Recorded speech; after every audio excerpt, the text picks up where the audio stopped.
Hey guys, welcome back to a brand new video on my YouTube channel, Become Better.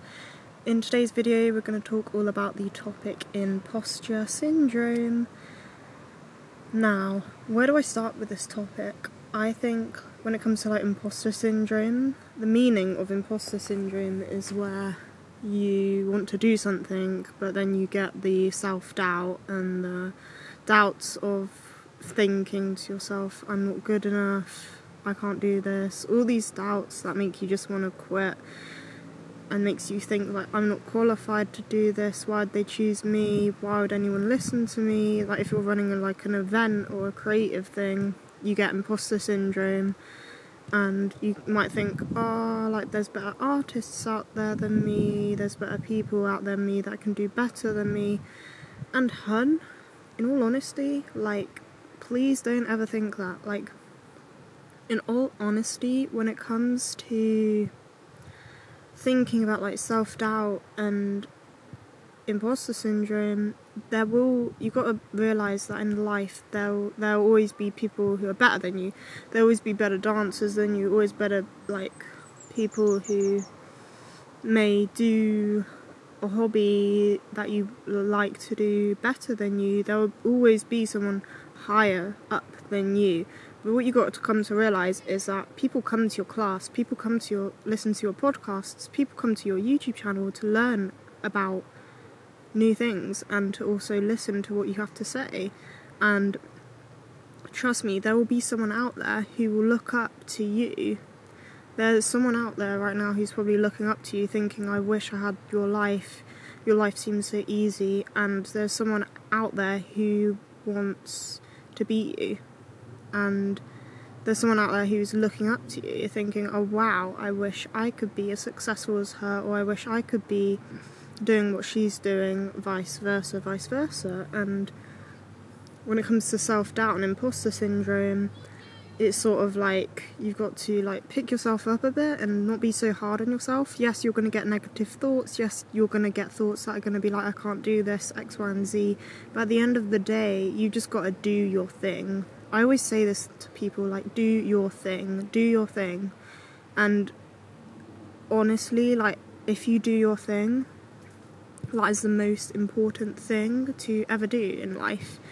As long as you're doing your thing, that's all that matters. And the imposter syndrome will come and go. Sometimes you'll feel more confident, and other times you'll feel oh my god, I don't know what I'm doing, I'm winging this. And a lot of the times, lots of artists and creatives, it sort of happens naturally. Don't force art, don't force creativity, don't try and force doing things, but sort of believe in yourself. And sometimes when you start something new, you won't believe in yourself and you will think to yourself, I can't do this. And I know because I've been there myself. For example, when I started my business, at the beginning I had all these self-doubts being I'm doing something new, I don't know what I'm doing, things like that. But the more you do it, now I've been running it for over a year, I still have imposter syndrome and self-doubt and thoughts and worries, but I don't let that stop me from doing the things I want to do. And I think so many people in life, they stop themselves from doing the things they want to do because of the imposter syndrome, because of the I can't do this, because of the I don't think I'm qualified, because I don't trust myself enough, because I haven't done this before, this is new, this is scary. And when we do new things, it is scary. It is scary when you start something new, because if you haven't done something before, it's going to be scary. It's when you first learn to walk as a child. At the beginning, you're probably scared. Same thing as riding a bike. At the beginning, you don't know how to ride a bike, so you're probably thinking, I wish I could ride a bike one day, and then you learn. And then once you ride a bike, you just get on your bike and do it without thinking about it. The same thing as starting something new. At the beginning, it's going to be scary, and you're going to think, oh my god, I can't do this, I have imposter and self-doubt. And then after you do it for so many years, it becomes natural, and you don't think about it as much. So yeah, and I wouldn't be too hard on yourself, people are different levels at different times, and if you start something, I would say start something, just start, even if it's small. If you want to start something, just start small, and sort of think as like you're going up like a staircase, like a ladder, I would say. And you know, you start at the bottom of the ladder and you climb up one step and you'd be like, okay, I'm getting more confident, let's go up the next step, and you climb up the next step, and you might fall back on some steps and think I want to quit, but then you have to keep going until you get higher up. And like you take baby steps, and then baby steps grow into bigger steps, and you keep leveling up every time you achieve a new goal. Then the next goal is going to be scary. And let me tell you something, I still get imposter syndrome to this day when I'm starting new things, when it comes to my business, for example. And it's sort of like it's like weird. So you set a goal for yourself, and then once you've like accomplished that goal, it's sort of like after you've accomplished that goal, you want to reach the next goal, and then when you set that new task for the next goal, you will get imposter syndrome, and then when you reach that goal, you will set a new goal, and then you'll get imposter syndrome again. So imposter syndrome never truly goes away, in my opinion, but it's sort of like not letting the fear and the imposter syndrome stop what you want to do, if that makes sense. Like, never ever let imposter syndrome stop what you want to do, because all imposter syndrome is it's thoughts, and thoughts aren't real, they're all in your brain, and most of the time thoughts sort of like dictate your mood and sort of dictate your life. And some people say your thoughts become reality, and I sort of do believe that in a way. For example, like when you're trying to manifest something, if you keep thinking about it when it is the right time, and when God is ready to give you that thing that you'll be manifesting, you will manifest it in God's timing, for example. And yeah, so don't dwell and don't lie in bed every day and not do your fears because of the imposter syndrome. Get up and do it. And normally after you've accomplished the goal, you look back and you think, oh, it wasn't that scary.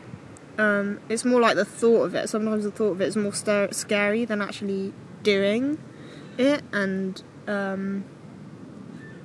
actually like proceeding in what you want to do in your life. So imposter syndrome, it's horrible. It's a horrible thing, but everyone goes through it, and it's a shame because I think it's not a very nice thing to go through, and everyone hates imposter syndrome, let me tell you that. Everyone hates imposter syndrome, it really sucks. But, you know, it's a part of life, and it's part of learning and growing, and don't compare yourself to other artists or creatives or other people, because comparing yourself just makes you feel down about yourself. Like, look up to other people, feel inspired by other people, big other people up, and also cheer other people on, but don't